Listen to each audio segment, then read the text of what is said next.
Oi pessoal, boa tarde, tudo bem? Hoje eu vim conversar com vocês um pouquinho sobre cristais, sobre como eles agem e como é a ciência toda por trás disso. Seja no atendimento comigo ou em todo e qualquer conteúdo que eu produzo para as redes sociais, vocês sempre vão me ver desmistificando as terapias integrativas. Por que isso? Não que, veja bem, não me entendam mal, não que mistificar ou ritualizar seja errado, mas eu acredito que isso é uma escolha pessoal. E do momento que você mistifica ou ritualiza alguma coisa, você delimita, você está dizendo que não é para todo mundo, porque cada um tem a sua crença ou não crença. E as terapias integrativas, elas são para todos. O holismo, ele trata do todo, do ser, de uma forma integral, ok? Bom, vamos lá. Para falar sobre os cristais, eu preciso falar sobre energia. Tudo é energia. Vamos voltar lá naquela teoria da relatividade de Einstein, naquela famosa fórmula que nós vemos estampada por aí, o E igual mc ao quadrado, que diz que energia é igual a matéria. Ok? Até aí tudo bem? Tendo em vista que tudo é energia, como é então, Andréia, que funcionam os cristais? Eles funcionam através de um espectro eletromagnético. E o que isso quer dizer? Vibração, frequência e ondas, ok? No planeta Terra, 80% é todo feito de sílica e oxigênio em suas variações. Então, tudo contém cristais, inclusive o nosso corpo, que contém cristais em forma líquida. Mas não vamos nos aprofundar disso. Só para vocês terem uma ideia, os cristais eles são estáveis enquanto nós não somos. Todos os nossos padrões vibratórios eles sofrem alterações em detrimento do nosso pensamento, do ambiente, de estresse, etc, etc, etc. O sistema nervoso central, por exemplo, ele envia impulsos elétricos para a espinha, enquanto o nosso coração já trabalha numa outra frequência, nossos rins trabalham numa outra frequência e os nossos órgãos sensoriais trabalham em outra frequência, que podem ser sempre alteradas devido a fatores externos. Já os cristais, não. Eles mantêm a vibração, eles são estáveis. Da onde vem essa estabilidade? A estabilidade, ela provém do arranjo geométrico das moléculas dos cristais. O cristal, ele se desenvolve de uma geometria perfeita. Se você for no Google e procurar, por exemplo, da água marinha, ou da calcita, da ônix, qualquer pedra que você jogar, pedir para ver a estrutura molecular dela, você sempre vai ver formas geométricas perfeitas, porque ela se desenvolve em torno do seu eixo. A grande maioria dos cristais, eles também são produzidos de óxido e silicato, de óxido de silício. Então, Andréia, se todos esses cristais, a grande maioria deles, provém de quartzos, por que eles são tão diferentes entre si?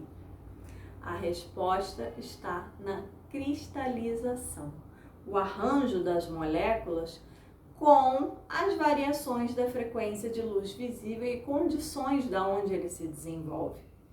Lembrando que desde o espectro da luz visível nós temos a frequência mais baixa, que é o vermelho, até o lilás. Nós podemos observar isso inclusive nos nossos principais centros energéticos, nos nossos chakras, né? Que elevam a vibração conforme a cor vai alterando. Mas esse é assunto para um outro vídeo. Aqui, por exemplo, eu vou dar 3 exemplos de quartzo. Olho de tigre, eu tenho aqui numa forma bem bruta e semi-polida, que não dá para ver aquele raio amarelado. Mas o olho de tigre, ele tem aquele rajado meio amarelado que dá aquela peculiaridade tão magnífica dessa pedra. Como é que ele ficou dessa forma se ele era um quartzo? Através de uma alteração química é produzido hidróxido ferroso, que é de coloração amarela e se espalha pelo quartzo durante a sua formação, tendo assim o olho de tigre. Já a ametista, também da família dos óxidos. Olha a diferença dessas duas ametistas aqui, uma mini drusa e uma polida. A diferença de coloração. Nenhuma pedra vai ter a mesma coloração. E conforme a sua coloração, seu padrão vibracional também muda, mas não diferentemente daquilo que ela é. O que eu quero dizer com isso? A ametista, ela tem essa coloração pelo manganês. Apesar da ametista ser uma pedra belíssima, ela não é considerada uma pedra preciosa, é uma pedra semi-preciosa. E frequentemente, para ter o seu valor comercial aumentado, ela é aquecida para a tonalidade dela escurecer. Ambas as que eu tenho aqui, elas são naturais. Então, vocês podem ver as variações. Agora, para ter, como eu estava dizendo, o seu valor comercial maior, elas são aquecidas. E quando ela é aquecida, ela já tem uma alteração. Quando ela é superaquecida, são produzidos os quartzos de citrino, onde a ametista é literalmente queimada. Olha aí a importância de você adquirir uma pedra de uma forma segura, de uma fonte segura. Você pode estar levando gato por lebre. Mas isso também é assunto para um outro vídeo. E por fim, temos o quartzo rosa. Aqui também numa forma bruta, bem clarinho. Numa forma polida. Por que o quartzo rosa é rosa? Porque o quartzo foi impregnado de impurezas de titânio e manganês. Impurezas. Se ele não fosse impregnado por essas impurezas, ele seria um quartzo transparente, um quartzo translúcido. Não seria um quartzo rosa. Deu para perceber as diferenças que a vibração e esses campos eletromagnéticos influem na formação das pedras e no padrão vibracional delas? Ok?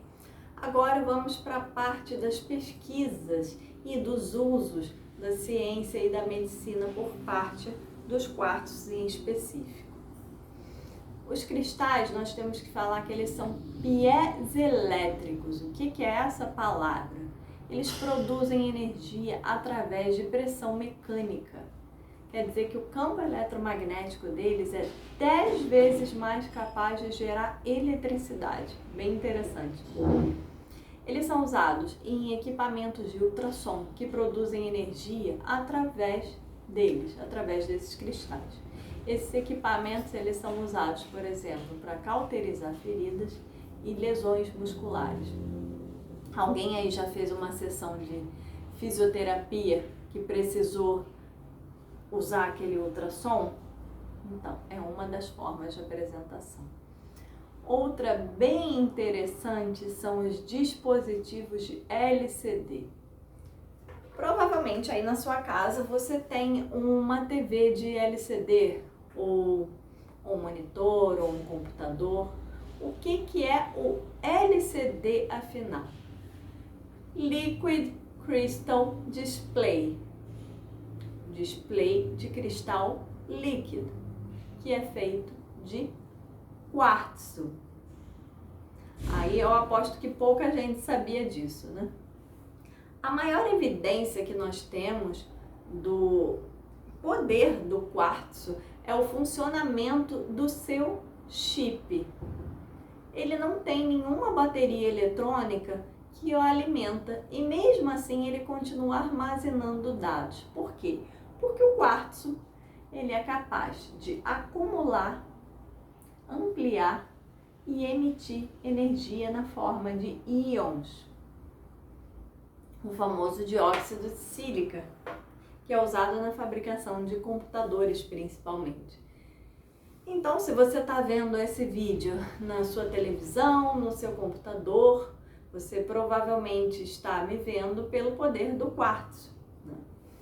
O quartzo possibilitou a imagem, a transmissão da imagem através da tecnologia de LCD, que foi descoberta pelo grande cientista Marcel Vogel. Agora tem mais 2 cientistas que acrescentaram muito nesse campo.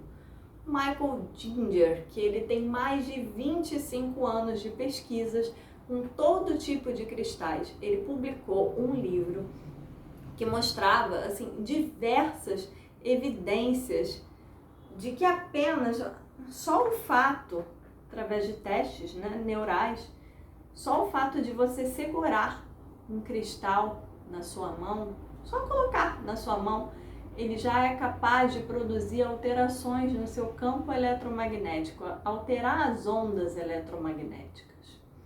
Então isso foi mais uma prova da ciência de que como o contato da energia do padrão vibracional dos cristais, isso também já vem sido cada vez mais evidenciado pelo advento da física quântica, E, por fim, o Dr. Masaru Emoto, que ele provou nas suas pesquisas que a intenção, seja em forma de pensamento, de oração ou de ação, ela produz alterações no nosso campo magnético.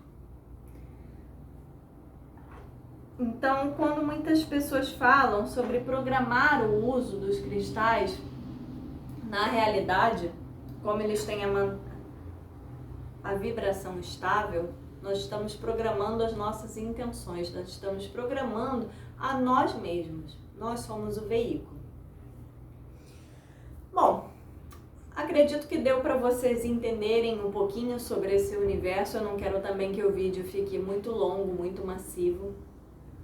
Mas se ainda assim não foi o suficiente para te convencer, eu não estou aqui para te convencer, eu estou aqui para apresentar fatos, diferente do que nós vemos por aí, que é sempre tido como eu falei, ou por um lado místico, e eu queria trazer um conteúdo diferencial para vocês entenderem. Eu quero deixar aqui uma reflexão de um filósofo alemão, Schopenhauer, que ele fala que toda verdade, ela atravessa 3 fases. Ela é ridicularizada. 2, ela é violentamente contrariada. E 3, ela passa a ser aceita como uma própria prova. O que eu estou querendo dizer com isso? Muito do conhecimento que nós vimos adquirindo ao longo das civilizações, ele passou por conhecimento empírico, conhecimento atestado por vivências, E ele passou a ser conhecimento científico. Mas tudo já passou. Lembra daquela história de que a Terra era plana, hoje a Terra é redonda? Então, os cristais, eles hoje são uma das terapias que ainda vivenciam isso.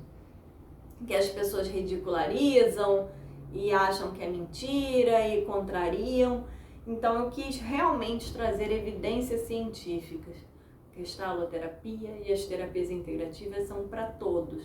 E aqui está um pequeno embasamento. Se vocês pesquisarem esses nomes desses cientistas, eu só citei 3, porque tem muito mais pesquisas ativas e uso dos cristais na vida das pessoas. Já é feito desde lá dos nossos antepassados, mas eu não vim aqui contar a história dos cristais. Mas se você tiver mais dúvida, quiser se aprofundar ou tiver alguma pergunta, pode mandar, eu terei o maior prazer em responder. Espero que tenha sido de um bom esclarecimento para todos e até o próximo vídeo.